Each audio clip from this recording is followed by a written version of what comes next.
సముద్ర ప్రయాణం.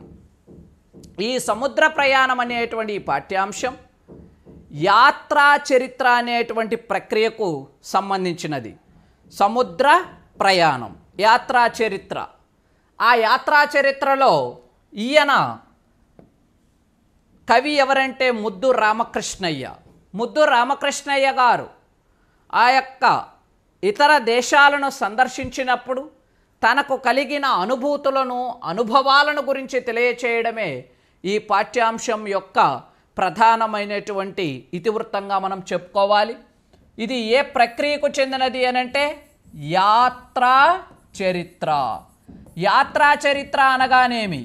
ఏదైనా ఒక ప్రదేశాన్ని సందర్శించి అక్కడ తనకు కలిగినటువంటి అనుభవాలను, అనుభూతులను వివరిస్తూ రాసినటువంటి రచననే యాత్రా చరిత్ర అని అంటారు. యాత్రా చరిత్ర అనేది ఆ ప్రదేశం యొక్క సాంఘిక, రాజకీయ, సాంస్కృతిక పరిస్థితులు అనేటువంటివి కూడా మనకు తెలుసుకోవడానికి ఎంతగానో ఉపయోగపడడం అనేటువంటిది జరుగుతుంది.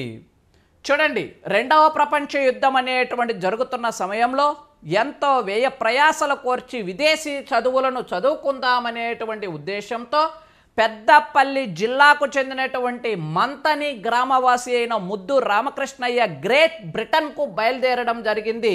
ఆయన సముద్ర ప్రయాణ అనుభవాలను చెప్పడమే ఈ పాఠ్యభాగం యొక్క ప్రధానమైన ఉద్దేశము. దీంట్లో మరొక అంశం కూడా కనిపిస్తుంది. అంటే కృత నిశ్చయం కలిగినటువంటి వారు, అంటే దృఢ విశ్వాసం కలిగినటువంటి వారు కార్య సాధనలో ఏ విధంగా సఫలం పొందుతారు అని చెప్పి కూడా తెలియచేయడం ఈ పాఠ్యభాగం యొక్క ఉద్దేశం. ఇది ఏ ప్రక్రియకు చెందినది? యాత్రా చరిత్ర. ఏదైనా ఒక ప్రదేశాన్ని చూసినప్పుడు తమకు కలిగిన అనుభవాలను, అనుభూతులను వివరిస్తూ రాసేదే యాత్రా చరిత్ర. దేశ విదేశాలలో నెలకొన్న రాజకీయ, ఆర్థిక, సాంఘిక పరిస్థితులను గురించి వివరించేది. ఇది ఈ పాఠం ఎక్కడి నుంచి తీసుకున్నారంటే ముద్దు రామకృష్ణయ్య రాసిన నా ప్రథమ విదేశీ యాత్ర అనే పుస్తకంలోది. Very very important. ముద్దు రామకృష్ణయ్య రాసినటువంటి యాత్రా చరిత్ర ఏది? నా ప్రథమ విదేశీ యాత్ర. Very very important. ఈ ముద్దు రామకృష్ణయ్య గారు ఎవరు అంటే పెద్దపల్లి జిల్లా మంతని గ్రామంలో జన్మించడం జరిగింది. రాజన్న తల్లి ముద్దు అమ్మాయి. ఈయన గ్రేట్ బ్రిటన్లో లీడ్ విశ్వవిద్యాలయం నుంచి ఎంఈడి పట్టా పొందడం జరిగింది. ఆ తర్వాత 1951-58 మధ్యకాలంలో ఆసియా, ఆస్ట్రేలియా, యూరప్, అమెరికా ఖండాలలో పర్యటించి అక్కడ విద్యా విధానాలను అధ్యయనం చేసి మన భారతదేశ విద్యా రంగంలో అనేక సంస్కరణలు తెచ్చిన వ్యక్తి ఎవరంటే ఈ యొక్క ముద్దు రామకృష్ణయ్య గారిగా మనం చెప్పాలి. ఈచ్ వన్ టీచ్ వన్ ఉద్యమ నాయకుడు కూడా ఎవరంటే ఈయనగానే చెప్పడం జరగాలి. ఈయన ఈచ్ వన్ టీచ్ వన్ ఉద్యమాన్ని ఎందుకు ప్రారంభించాడు అంటే నిరక్షరాస్యత నిర్మూలన కోసం ఈచ్ వన్ టీచ్ వన్ ఉద్యమాన్ని జీవిత చరమాంకం వరకు కొనసాగించినటువంటి మహనీయులు ముద్దు రామకృష్ణయ్య గారిగా మనం గుర్తుపెట్టుకోవాలి. అంటే ఈయన గొప్ప విద్యావేత్త అనేటువంటిదిగా మనం గుర్తుపెట్టుకోవాలి. ఏ జిల్లాకు సంబంధించిన వారమ్మ అంటే మంథని జిల్లాకు సంబంధించినటువంటి వారిగా మనం చెప్పడం జరగాలి. పెద్దపల్లి జిల్లాలో మంథని అనేటువంటి గ్రామానికి సంబంధించినటువంటి వారు. పెద్దపల్లి జిల్లా మంథని గ్రామానికి సంబంధించినటువంటి వారిగా మనము గుర్తుపెట్టుకోవడం జరగాలి. ఈయన గొప్ప విద్యావేత్త. ఈయన చేసినటువంటి గ్రేట్ బ్రిటన్ విదేశీ పర్యటనను గురించి తెలియజేస్తూ నా ప్రథమ విదేశీ యాత్ర అనేటువంటి యాత్రా చరిత్ర రాశాడు. నా ప్రథమ విదేశీ యాత్ర అనే యాత్రా చరిత్ర నుంచి తీసుకోబడిందే సముద్ర ప్రయాణం అనేటువంటి పాఠ్యాంశం. యాత్రా చరిత్ర అంటే ఏదైనా ఒక ప్రదేశాన్ని సందర్శించి తమ కలిగిన అనుభవాలను, అనుభూతులను వివరిస్తూ రాసేదే యాత్రా చరిత్రగా చెప్పడం జరగాలి. ఆ ప్రాంతం యొక్క సామాజిక, రాజకీయ, ఆర్థిక, సాంస్కృతిక పరిస్థితులను గురించి కూడా ఈ యాత్రా చరిత్ర తెలియచేయడం జరుగుతుంది అనే విషయాన్ని గుర్తుపెట్టుకోవాలి. తర్వాత వచ్చింది అమెరికాలో ఉండేటువంటి గ్రేట్ బ్రిటన్లో ఉండేటువంటి లీడ్స్ విశ్వవిద్యాలయం నుంచి ఎంఈడి పట్టా పొందినటువంటి వ్యక్తి, గొప్ప విద్యావేత్త, అనేక విద్యా వ్యవస్థలో అనేక సంస్కరణలకు బీజం వేసినటువంటి వ్యక్తిగా మనం ఈయనను గుర్తుపెట్టుకోవడం జరగాలి. నిరక్షరాస్యత నిర్మూలన కోసం ఈచ్ వన్ టీచ్ వన్ ఉద్యమాన్ని ప్రారంభించినటువంటి వ్యక్తి ఎవరంటే ముద్దు రామకృష్ణయ్యగా మనం గుర్తుపెట్టుకోవాలి. ప్రయాణం మొదలైంది. ఎక్కడికి పోవాలో తెలియదు, ఎవరిని కలవాలో తెలియదు, కానీ ఏదైనా ఎదుర్కొనే ధైర్యం ఉంది. జీవితం అంటే అన్నీ ఉంటాయి. కండ్ల ముందు ఒకటే లక్ష్యం, లక్ష్య సాధనే నా సిద్ధాంతం. ఏదో ఒక దారి దొరకకపోదు. అనుకున్న విధంగా ఉన్నత విద్య పూర్తి చేయాలి, దేశం కోసం ఏదో ఒకటి చేయాలి, ఏం చేయాలి, ఎట్లా చేయాలి, పరిపరి విధాలుగా ఆలోచిస్తున్న మనసు ప్రయాణం కొనసాగుతున్నది. అనంత ఆకాశంలో పరుచుకున్న సాగరంలో ఆ ప్రయాణం ఏ తీరం చేరుకున్నది, ఎట్లా చేరుకున్నదో తెలుసుకుందాం. పడవ యునైటెడ్ కింగ్డమ్కు బయలుదేరింది. రెండవ ప్రపంచ యుద్ధ కాలము. యుద్ధం 1939లో మొదలైంది. అప్పటి నుంచి గ్రేట్ బ్రిటన్కు పడవలు తరచుగా పోవడం లేదు. నేను వెళ్ళినది సెప్టెంబర్ 8, 1944. గ్రేట్ బ్రిటన్కు బయలుదేరే ఆ వేళ ప్రాణం పోతుందో అనే భయమే, చేరే వరకు ఏ వేళ ప్రాణం పోతుందో అనే భయమే. కాబట్టి వెళ్ళినప్పుడల్లా ఒక్కొక్క పడవ వెళ్ళేది కాదు. సైన్యపు బందోబస్తులో చాలా నౌకలు కాన్వాయి వెళ్ళేది. సైన్యం బందోబస్తులో అంటే యుద్ధం జరుగుతుంది కదా, ఎవరు ఎటు నుంచి వచ్చి దాడి చేస్తారో తెలియనటువంటి పరిస్థితి. మా కాన్వాయిలో 50 నుంచి 60 నౌకలు ఉండే. ప్రతి పడవపై లైఫ్ బోట్స్ ఉండేవి.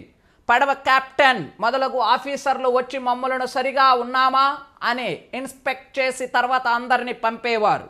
బొంబాయిలో పడవ ఎక్కిన తర్వాత కూడా కొన్ని దినాల వరకు పడవ అక్కడే ఉండింది. మమ్మలను దిగనివ్వలేదు. మా క్యాబిన్లో 6 బెర్తులు ఉండే.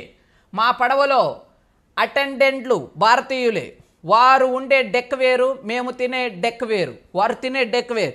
అంటే డెక్ అంటే పడవలో ఉండేటువంటి ఆ యొక్క అరలనే డెక్కులు అని చెప్పి పిలవడం జరుగుతుంది. వారు ఉండే డెక్ వేరు, వారు తినేటువంటి డెక్ కూడా వేరట. పడవ చిన్నది కాదు, చాలా పెద్దది కాదు. కొత్త వారికి సముద్ర రోగం అనేటువంటిది వస్తుంది. అంటే సముద్ర ప్రయాణం చేసినప్పుడు అక్కడ ఆ యొక్క వాసనకు దానికి తట్టుకోలేక కొంతమందికి వాంతులు, వికారము, కళ్ళు తిరగడము ఇవన్నీ కూడా వస్తాయట. సముద్రం ప్రశాంతంగా ఉంటే ఈ జబ్బు రాదు. దీనికి డబ్బు తీసుకోకుండానే పడవ వారు మందులు ఇస్తారు. సముద్రం సరిగా లేకుంటే ఈ జబ్బు వస్తుంది, తల తిరుగుతుంది, తల నొప్పి వస్తుంది, కక్కు వస్తుంది, కళ్ళు తిరుగుతాయి. ఆ సమయంలో పక్క పైన పడుకొని ఉంటారట, యాడికి అటు ఇటు కదలకుండా. పడవలో హాస్పిటల్ కూడా ఉంటుంది. డబ్బు తీసుకోకుండానే సామాన్య రోగాలకు మందులు ఇస్తారు. రోగులు లేవలేకుంటే డాక్టర్లు, నర్సులు క్యాబిన్లోకి వస్తారు. మందులు క్యాబిన్కు పంపుతారు. పోస్ట్ ఆఫీస్ కూడా ఉంటుంది. తర్వాత రేవు రాకముందే పోస్టులో జాబులు వేయమని నోటీస్ పెడతారు. మనకు జాబు వస్తే క్యాబిన్కు పంపుతారు. టెలిగ్రాఫ్ ఆఫీస్ కూడా అక్కడే ఉండడం జరుగుతుంది. మనకు ఏదైనా టెలిగ్రామ్ వస్తే ఇస్తారు, మనం కూడా టెలిగ్రామ్ ఇవ్వవచ్చు. పడవలో రిసెప్షన్ రూమ్ కూడా ఉండడం జరుగుతుంది. అది రాత్రి పగలు కుల్లా ఉంటుంది. రాత్రి పగలు కుల్లా ఉండడం అనేటువంటి జరుగుతుంది. అంటే రాత్రి పగలు కూడా ఉండడం అనేటువంటి జరుగుతుంది. మనకు కావలసిన విషయాలన్నీ తెలుపుతారు. పడవలో దుకాణం కూడా ఉంటుంది, అన్ని వస్తువులు దొరుకుతాయి. పడవ పైన రేడియోలు, ప్రతి డెక్ పైన లౌడ్ స్పీకర్తో కనెక్ట్ చేయబడి ఉంటాయి. పడవ వారు రేడియో వార్తలు అప్పటికప్పుడు టైప్ చేయించి సైక్లో స్టైల్ కాపీలు లాంజ్లో పెట్టించేవారు. పీరియాడికల్స్ కూడా లాంజ్లో పెట్టేవారు. లాంజ్లో ఫర్నిచర్ గొప్ప ధనవంతుల ఇండ్లలో ఉండేటువంటిగా ఉంటవి. ఫ్లోర్ పైన గొప్ప విలువైన తివాచీలు మరియు మక్మల్ అంటే వెల్వెట్ తివాచీలు ఉంటవి. కంఫర్టబుల్ సోఫాలు మరియు మెత్తటి కుర్చీలు ఉన్నవి. అందరూ కూర్చొని స్నేహితులతో మాట్లాడుతూ ఉంటారు, కొందరు చదువుతూ ఉంటారు. అంటే ఆ లోపల ఎలా ఉండడం జరుగుతుందంటే చాలా కంఫర్ట్గా ఉంటుందట. చిన్నపిల్లలకు నర్సరీ సెక్షన్ మరియు కిండర్ గార్డెన్ సెక్షన్లు ఉంటవి. తల్లిదండ్రులు వెంట లేకుండా ప్రయాణం చేసే చిన్నపిల్లలు కూడా ఉంటారు. అటువంటి పిల్లల బాధ్యత పడవ వారే తీసుకుంటారు. పడవలో లైబ్రరీ కూడా ఉంది. పుస్తకాలకు మన క్యాబిన్కు చదువుకోవడానికి ఇచ్చేవారు. అవుట్డోర్ గేమ్స్ కూడా ఉంటవి. పడవలో ప్రయాణికులు ఆడుతుండేవారు. చివరి దినం టోర్నమెంట్ పెట్టించి గెలిచిన వారికి బహుమతులు ఇచ్చేవారు. స్విమ్మింగ్ పూల్స్ ఉంటవి, ఈత పోటీలు ఉంటవి. డెక్ పైన ఓపెన్ ఎయిర్లో రాత్రి ఎందరో పడుకుండేవారట. మా పడవలో పాశ్చాత్యులు చాలామంది ఉండేది, భారతీయులు చాలా తక్కువగా ఉండేది. పాశ్చాత్యులలో బ్రిటిష్ వారే ఎక్కువగా ఉండేది. బ్రిటిష్ వారు ఎవరు కానీ నాకు తెలియదు. దగ్గర నుంచి చూడడం, వారి దగ్గర అంత క్లోజ్గా కూర్చొని వారి భాష వినడం అదే మొదటిసారి. వారి ఉచ్చారణ సరిగా తెలిసేది కాదు, నా ఉచ్చారణ వారికి తెలిసేది కాదు. కానీ వారు భారతదేశంలో ఉన్నవారు కాబట్టి నా ఉచ్చారణ తెలుసుకునేవారు.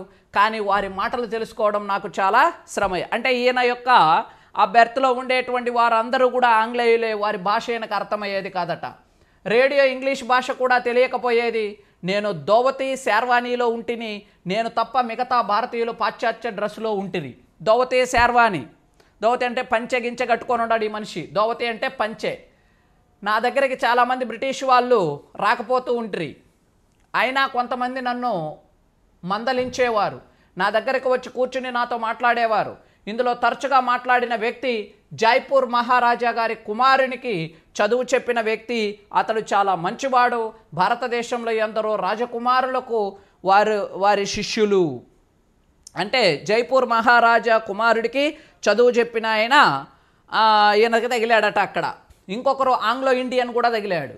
వ్యక్తి తెల్లగా లేకుండే. అతని పేరు పాల్సెట్. పాల్సెట్ ఇంగ్లాండ్కు సెలవు పైన వెళుతూ ఉండేను. అతనితో నాకు చాలా స్నేహం కలిగింది. అతడు నాకు పాశ్చాత్యుల అలవాట్లను కావలసిన వాటిని తెలుపుతూ ఉండేవాడు. బ్రిటిష్ జీవితాపు కథలు తెలుపుతూ ఉండేవారు. బ్రిటన్లో చదువుకోవడం బీదవారి తరం కాదనేవారు. 1000 రూపాయలు ఉంటేనే కానీ బ్రిటన్లో జీవితం జరగదనేవాడు. బ్రిటన్లో ఉద్యోగం దొరకదనేవాడు. ఇలా ఆయన్ను చాలా ఇబ్బంది పెట్టాడు ఆయన పాల్సెట్. డెక్ పైన మొదటిసారి నన్ను చూసినప్పుడు ఏదో రాజుగారికి వంట చేసే వాణ్ణని నా డ్రెస్ చూసి అనుకున్నాడట. తర్వాత నేను విద్యాభ్యాసానికి వెళ్తున్నానని చెప్పి నేను బీదవాణ్ణి, డబ్బు లేకుండా వెళ్తున్నానని వారికి తెలియదు.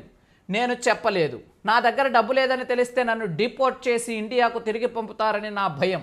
దేవునికి తప్ప ఇంకెవరికి చెప్పలేదు. అంటే ఆయన దగ్గర డబ్బు లేదు, ఆయన చదువుకోవాలనేటువంటి ఆసక్తి. అక్కడ డబ్బు లేకపోతే వాళ్ళు రానియరు, ఆ భయంతో ఉండేవాడట. ఇంగ్లాండ్ పడవ చేరగానే బ్రిటిష్ పోలీసులు తగినంత పైసలు లేని వారిని డిపోర్ట్ చేసి వాపసు పంపుతారని బ్రిటిష్ పోలీసు వారు చాలా స్ట్రిక్ట్ అని పాల్సెట్ నాతో అనేవారు. ఆ మాటలు విని ఇంగ్లాండ్లో దిగనివ్వరేమోనని మళ్ళీ ఇదే పడవలో దేశం వెళ్తాను లోపల భయం వేసి, ఈశ్వరా నీవే దిక్కు, నీవే నన్ను తలవని తలంపుగా తీసుకొని వస్తున్నాను కనుక నీవే నన్ను డిపోర్ట్ చేయించకుండా ఇంగ్లాండ్లో ప్రవేశపెట్టమని కోరుకునేవాడిని. నేను నా దగ్గర ఎక్కువ సామాను లేకుండా 22 పౌండ్లతోనే ఇంగ్లాండ్ బయలుదేరాను. 22 పౌండ్లు అంటే మనీ, 22 పౌండ్లతో ఆయన బయలుదేరాడు. అప్పుడు ఎక్స్చేంజ్ రేటు ప్రకారం ఒక స్టెర్లింగ్ పౌండ్ కల్దార్ 13 రూపాయల 6 అనాలు. అంటే ఒక పౌండ్ యొక్క మార్కపు విలువ ఎంత అంటే అక్కడ 13 రూపాయల 6 అనాలు. ఉన్ని బట్టలు నా వద్ద సరిపోయేటన్ని లేకుండే. ధోతి పైజామా షేర్వానీతో పడవలో తిరిగేవాడిని. దేవునిపై భారం వేసినాను కనుక ఇంగ్లాండ్లో ఏదో పని చూపించి ద్రవ్యం సంపాదించే మార్గం చూపి నన్ను చదివించి తిరిగి తప్పక దేశం తెస్తాడన్న నమ్మకంతో బొంబాయి నుండి గ్రేట్ బ్రిటన్ బయలుదేరాను. మా పడవ మెల్లగా నడిచేది. పడమడ వైపుకు పోతూ ఉంటిమి కాబట్టి రోజు గడియారం వెనుకకు తిప్పుకోవాలని, ఎన్ని నిమిషాలు వెనుకకు తిప్పుకోవాలో పడవ రిసెప్షన్ ఆఫీసులో నోటీస్ పెట్టేవారు. గ్రేట్ బ్రిటన్ చేరే వరకు 5:30 గంటల్లో వెనుకకు తిప్పినాం. అంటే అటు పోయే కొద్దీ ఆ టైం అనేటువంటిది వెనుకకు తిప్పితే కరెక్ట్ టైం అనేటువంటిది వస్తుంది. మొదట హాల్ట్ మాది ఆడెన్ పట్టణంలో వెళ్ళడానికి మాకు పర్మిషన్ ఇచ్చినారు. నా వెంబడి ఉన్న గుజరాతీ పిల్లల బంధువులు ఆడెన్లో ఉంటరి. అతడు కారు తెచ్చి మమ్మల్ని తీసుకొని వెళ్ళినాడు. ఆడెన్ ప్రాంతంలో చారిత్రకమైన ప్రదేశాలన్నీ చూసినాం. శాకాహార భోజనం పెట్టి మళ్ళా పడవలో విడిచినాడు. ఆడెన్లో ఉండేవారందరూ అరబ్బీ ముస్లింలు. మన హైదరాబాదులో ముస్లిం మొహాల్లో ఉన్నట్టుంటుంది. మా పడవ కొన్ని దినాలకు పోర్ట్ సయీద్లో ఉండి మధ్యధరా సముద్రంలో ప్రవేశించెను. చాలా జాగ్రత్తగా ప్రయాణం చేసి యుద్ధ విమానాలు మా పడవలపై ఎగురుచుండెను. డెస్ట్రాయర్లు మైనులను తీసివేస్తూ ఉండెను. అప్పుడప్పుడు డేంజర్ ఉన్నదని మెసేజ్ వస్తే మా పడవలు వెనుకకు తిరిగేవి. కొంతసేపు అయిన తర్వాత మార్గం మార్చి మళ్ళీ ముందుకు నడిచేవి. జిబ్రాల్టర్ రేవుకు మేము చేరుకున్నాం. అంటే జిబ్రాల్టర్ జలసంధి దాకా వెళ్ళడం జరిగింది.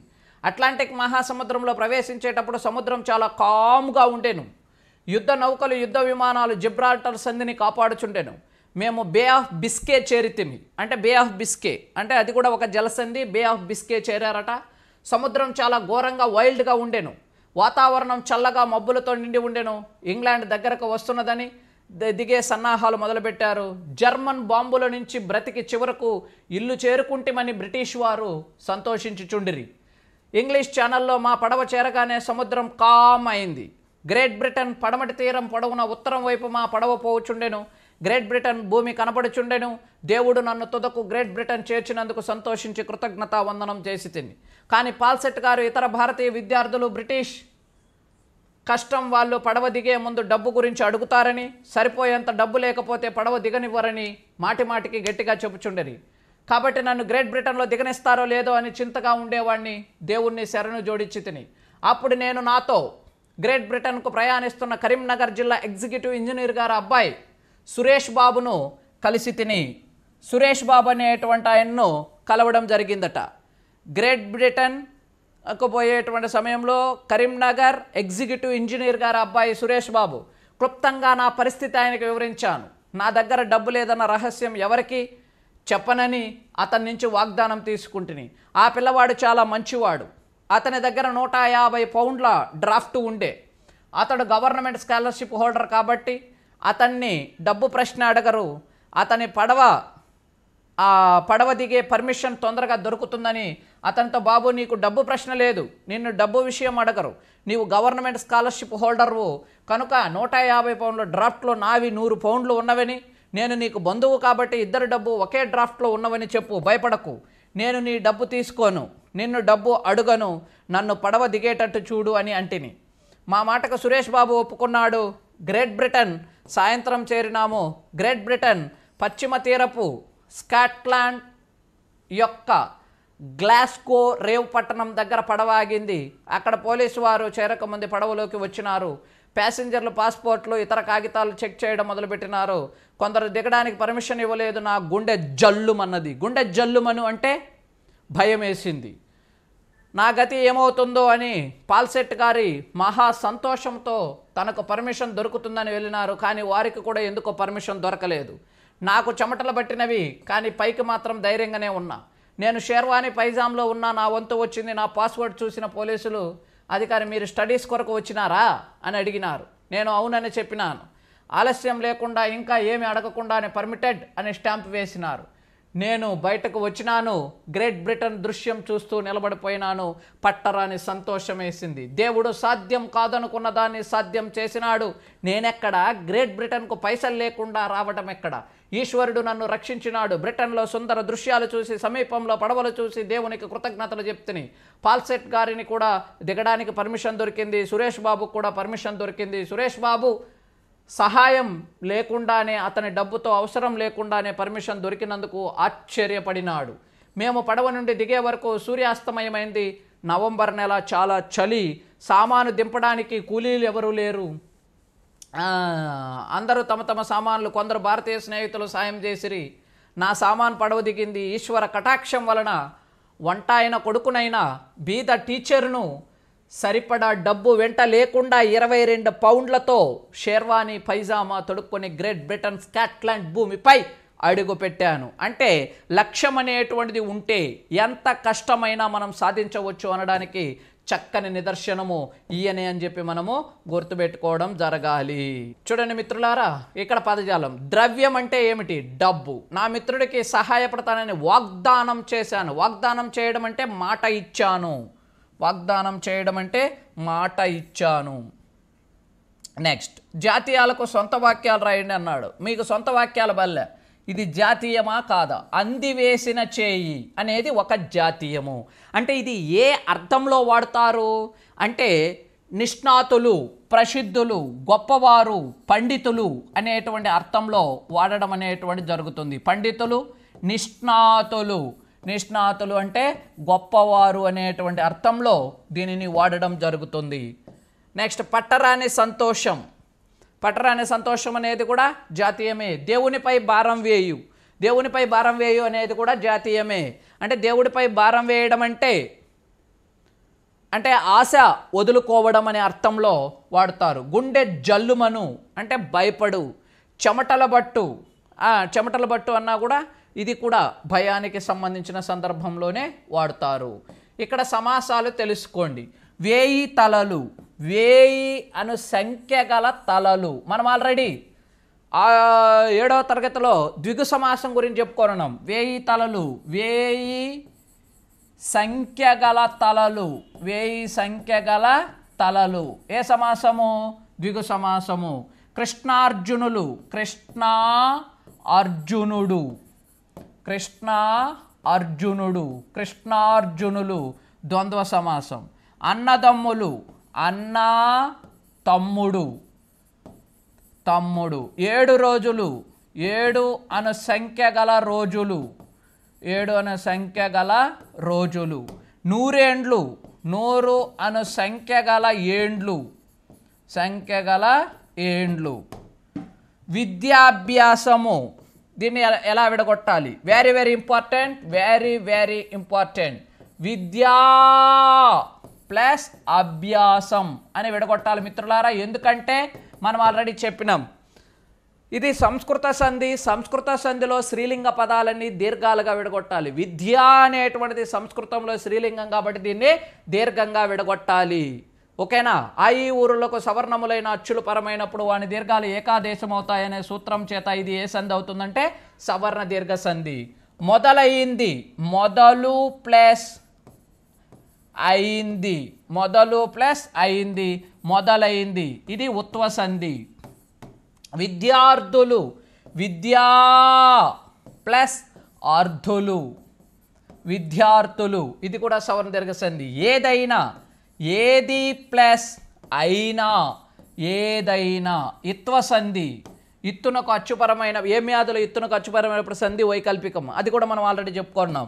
వారందరూ, వారు ప్లస్ అందరూ, వారందరూ. ఇది ఉత్వ సంధికి ఉదాహరణగా చెప్పాలి. మనకి ఈ పాఠంలో అత్వ సంధి గురించి ఇచ్చాడు. దీన్ని మనం చాలా జాగ్రత్తగా పరిశీలించడం జరగాలి. అత్వ సంధి అంటే సూత్రం ఏమిటి? అత్తునకు అచ్చు పరమైనప్పుడు సంధి బహుళము అంటాడండి.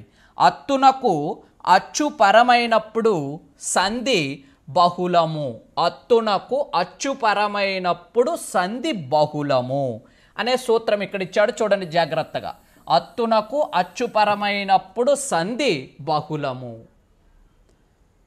అత్తంటే ఏమిటి అంటే, అత్తు అంటే ఏమిటి? హ్రస్వమైన ఆ, హ్రస్వమైన ఆనే అత్తు అంటారు. అత్తులో కానీ, ఇత్తులో కానీ, ఉత్తులో కానీ ఉండే తూని తపరకరణం అంటారు. ఏమంటారమ్మా? తపరకరణం. తపరకరణం అంటే ఏమిటో మనం ఆల్రెడీ చెప్పుకున్నాం, అయినా ఒక్కసారి రివిజన్ చేస్తున్నా చూడండి. తపరకరణం అంటే ఈ తూనే తపరకరణం అంటారు. తపరకరణానికి పూర్వం హ్రస్వం ఉంటే హ్రస్వాన్నే తీసుకోవాలి, దీర్ఘం ఉంటే దీర్ఘాన్నే తీసుకోవాలి. హ్రస్వం ఉంటే దీర్ఘం నిషేధం, దీర్ఘం ఉంటే హ్రస్వం నిషేధం అనే సూత్రం. అంటే తూకి పూర్వం ఏముంది? ఆ. హ్రస్వమా దీర్ఘమా? హ్రస్వం. కాబట్టి ఆని తీసుకోవాలి. అంటే పొట్టి ఆనే అత్తు అంటారు. అత్తునకు ఏం పరమైతే? అచ్చు పరమైతే. ఆ సార్ అసలు మాకు అచ్చులంటే తెలిస్తే కదా, మనం ఆల్రెడీ చెప్పుకున్నాం. అచ్చులంటే ఎక్కడి నుంచి ఎక్కడి వరకు? ఆ నుండి అవ్వు వరకు ఉండేవి అచ్చులు. అంటే అత్తునకు అచ్చుపరమైనప్పుడు సంధి బహుళము. సంధి ఏమవుతుందంట? బహుళము. సంధి బహుళం. బహుళం అంటే ఏమిటి సార్? 4 విధాలు. బహుళము అంటే ఎన్ని విధాలు? 4 విధాలు. నిత్యం, నిషేధం, వైకల్పికం, అన్యకార్యం. నిత్యం, నిషేధం, వైకల్పికం, అన్యకార్యం. నిత్యం అంటే ఏమిటి సార్? సంధి తప్పకుండా జరుగుతుంది. సంధి జరగడం అంటే ఏమిటి సార్? పూర్వ పరస్వరములకు పరస్వరం ఏకాదేశం అవడము. అంటే ఫర్ ఎగ్జాంపుల్ పూర్వపదం చివరిలో ఆ ఉండి ఆకి ఈ అనే అచ్చుపరమైతే సంధి జరిగితే ఆ ఈల స్థానంలో ఈనే రావడం. అంటే పూర్వ పరస్వరములకు పరస్వరమే ఏకాదేశం అవ్వడం. అంటే ఇది దేని కిందకు వస్తుంది? నిత్యం కిందకు వస్తుంది. నిత్యం అంటే తప్పకుండా సంధి జరగడం. సంధి జరగడం అంటే పూర్వ పరస్వరములకు పరస్వరమే రావడము. ఓకేనా? అలానే నిషేధం. నిషేధం అంటే సంధి లేదు. సార్ సంధి ఎందుకుండదు సార్? సంధి ఎందుకుండదు సార్? సంధి లేదు అంటున్నారు, సంధి అసలు ఎందుకుండదు సార్?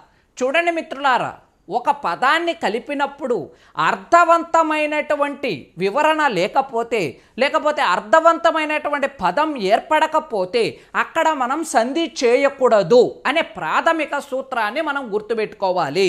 ఏంది సంధి ఎప్పుడు చేయకూడదు? రెండు పదాలను కలిపినప్పుడు అర్థవంతంగా లేకపోతే అక్కడ సంధి చేయకూడదు. సంధి చేయకపోతే ఎవరొస్తారు? ఈ పప్ప, ఏ పప్ప, ఈ పప్ప. ఏంది సార్, ఏందేందో చెప్తున్నావు తెక్కగాను? ఈ పప్ప అంటే ఈ అంటే ఎడాగమం. ఏమొస్తుందమ్మా? ఎడాగమం అంటారు దీన్ని. ఈ అంటే ఏమిటి? ఎడాగమం. సంధి లేని చోట స్వరంబు కంటెన్ పరమైన స్వరమునకు ఎడాగమం బగు. సంధి లేని చోట స్వరంబు కంటెన్ పరంబైన స్వరంబునకు ఎడాగమం బగు అనే సూత్రము చేత ఈ అనేటువంటిది వచ్చి చేరుతుంది. ఎక్కడొచ్చి చేరుతుంది? పరస్వరంలో ఉండే మొదటి అచ్చుకు ముందు ఆగమంగా వచ్చి చేరుతుంది. ఆగమం అంటే ఏమిటంటే మిత్రుడి మాదిరిగా. ఇక్కడ ఏకాదేశం అంటే ఏమిటి? పూర్వపర స్వరాలను తొలగించి వేరే స్వరం రావడం, లేదా పూర్వపర స్వరాలకు బదులు పరస్వరమే వస్తే దాన్ని ఏకాదేశం అంటారు. ఆగమం అంటే ఏమిటి అంటే మిత్రుడి మాదిరిగా ఒక అక్షరానికి పక్కన మరొక అక్షరం వచ్చి చేరితే దాన్ని ఆగమం అంటారు. సంధి లేనప్పుడు ఎవరు ఆగమంగా వస్తారు? ఈ పాప వస్తుంది. ఎప్పుడు వస్తుంది? సంధి లేకపోతే. సంధి లేదని నాకెలా తెలుస్తుంది? ఆ పదాలను కలిపినప్పుడు అర్థవంతంగా లేకపోతే అక్కడ సంధి చేయకూడదు. అప్పుడు ఈ అనేటువంటిది రావడం జరుగుతుంది. ఫర్ ఎగ్జాంపుల్, ఆకి ఊపరమైంది అనుకుందాం. అప్పుడు అక్కడ సంధి జరగదు అని అనుకుంటే ఎవరు రావడం జరుగుతుంది అంటే ఈ అనేటువంటిది వస్తుంది. ఎవరినైనా తొలగించి వస్తుందంటే రాదు. పూర్వపర స్వరములకు సంధి లేని చోట స్వరంబు కంటెన్ పరమైన స్వరమునకు, పరమైనటువంటి స్వరానికి ముందు వచ్చి ఈ ఎడాగమం చేరుతుంది. అలా చేరితే దాన్ని ఏమంటారంటే నిషేధము అంటారు. ఒకసారి సంధి జరిగి మరొకసారి సంధి జరగకపోతే దానినే ఏమంటారంటే వైకల్పికము అంటారు. ఒకసారి సంధి జరిగి మరొకసారి సంధి జరగకపోతే దానినే వైకల్పికము అని చెప్పి చెప్పడం జరుగుతుంది. నెక్స్ట్ అన్యకార్యము. అన్యకార్యము అంటే ఏమిటి? వేరే విధంగా సంధి జరగడము. అంటే సంధి జరిగే రూపము కానీ సంధి జరగని రూపము కానీ రాకుండా వేరే విధంగా సంధి జరిగితే, సంధి జరగడం అంటే పూర్వపర స్వరములకు పరస్వరం ఏకాదేశం అవడం, అది రాకుండా. నెక్స్ట్ సంధి లేని చోట స్వరంబు కంటెన్ పరంబైన స్వరమునకు ఎడాగమంబగనే సూత్రం ప్రకారం అది రాకుండా వేరే విధంగా సంధి జరిగితే దాన్ని ఏమంటారంటే అన్యకార్యము. బహుళం అంటే ఎన్ని రకాలు? 4 రకాలు. నిత్యం, నిషేధం, వైకల్పికం, అన్యకార్యం అనే విషయాన్ని మనం ఇక్కడ గుర్తుపెట్టుకోవాలి.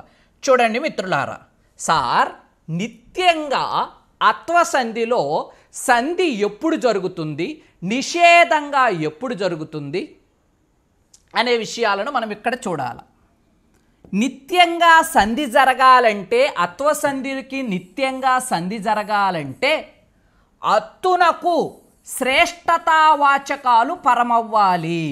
అత్తునకు ఏం పరం కావాలమ్మా? శ్రేష్టతావాచకాలు. అత్తునకు శ్రేష్టతావాచకాలు పరమైనప్పుడు సంధి నిత్యము. సార్ అసలు శ్రేష్టతావాచకాలంటే ఏమిటో మాకు చెప్పు సార్. చెప్పడానికే ఉన్నా నేను. శ్రేష్టతావాచకాలంటే ఏంటంటే అమ్మ, అయ్యా, అన్న, అక్క, ఆకు, ఆముదం, ఆడు, ఇటువంటి పదాలను శ్రేష్టతావాచకాలు అంటారు. అమ్మ, అయ్య, అన్న, అక్క, ఆకు, ఆముదం, ఆడు అనే పదాలు ఏ పదాలు? శ్రేష్టతావాచకాలు. ఈ శ్రేష్టతావాచకాలు పరమైనప్పుడు అత్వసంధిలో తప్పకుండా సంధి జరుగుతుంది. అంటే పూర్వపర స్వరములకు పరస్వరము ఏకాదేశం అవుతుంది. సార్ సార్ సార్ ఎగ్జాంపుల్ చెప్పు సార్. ఇద్దరు మేడం ఇక్కడే ఉంది చూడండి. సీత ప్లస్ అమ్మ, సీత ప్లస్ అమ్మ.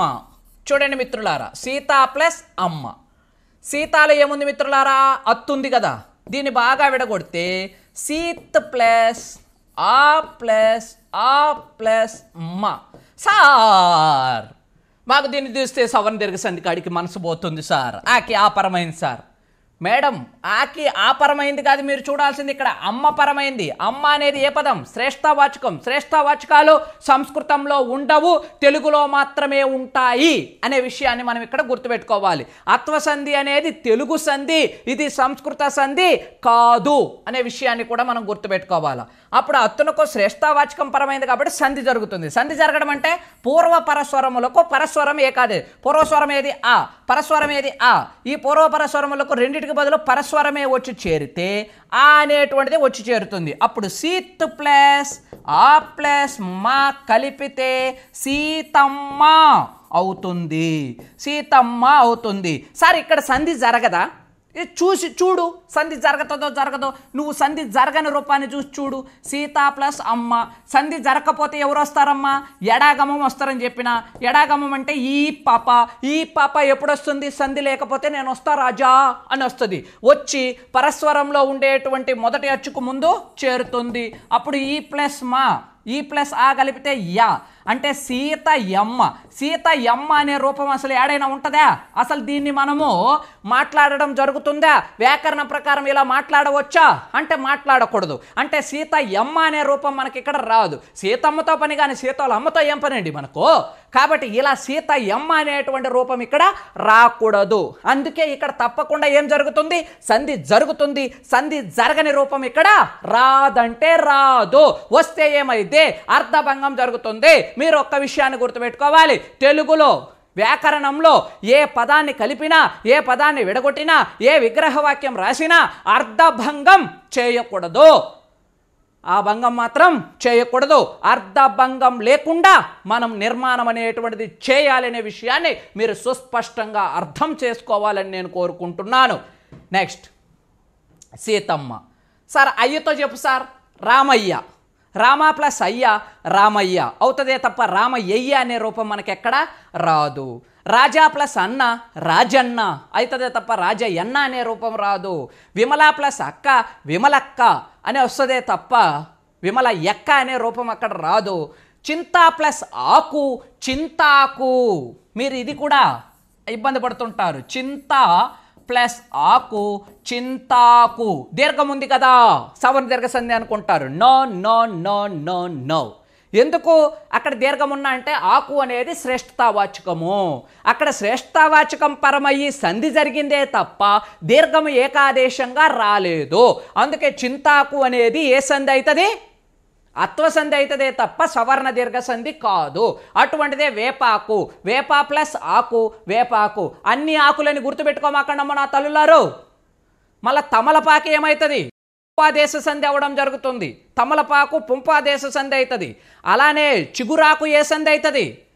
టుగాగమ సంధి అవ్వడం జరుగుతుంది. ఆ ఆకులున్నాయన్నీ అని చెప్పి గుర్తుపెట్టుకుంటే మళ్ళీ నెత్తిన గుడ్డ వేసుకుంటాం. అట్ట గుర్తుపెట్టుకోకూడదు. ఓకేనా? చింత ప్లస్ ఆకు. చింత అంటే అత్తుండాలా, అత్తునకు ఆకు శబ్దం పరం కావడం అనేటువంటిది జరగాలి ఇక్కడ అనే విషయాన్ని గుర్తుపెట్టుకోవాలి. చింత ప్లస్ ఆకు చింతాకు. వేప ప్లస్ ఆకు వేపాకు. ఓకేనా? అలా అంటేనే వంటాముదం. వంట ప్లస్ ఆముదం వంటాముదం. ఆముదాలన్నీ అని చెప్పి గుర్తుపెట్టుకోకూడదు. మళ్ళా వంట ప్లస్ ఆముదం వంటాముదం. ఆట ప్లస్ ఆడు ఆటాడు. ఇవన్నీ కూడా దేనికి సంబంధించినవంటే అత్వసంధిలో సంధి జరిగే రూపానికి ఉదాహరణలుగా మనం గుర్తుపెట్టుకోవాలా. దాన్నే నిత్యము అంటారనే విషయాన్ని కూడా మనము సుస్పష్టంగా అర్థం చేసుకోవాలా. ఇది అత్వసంధిలో సంధి జరిగేటువంటి రూపానికి ఉదాహరణలు.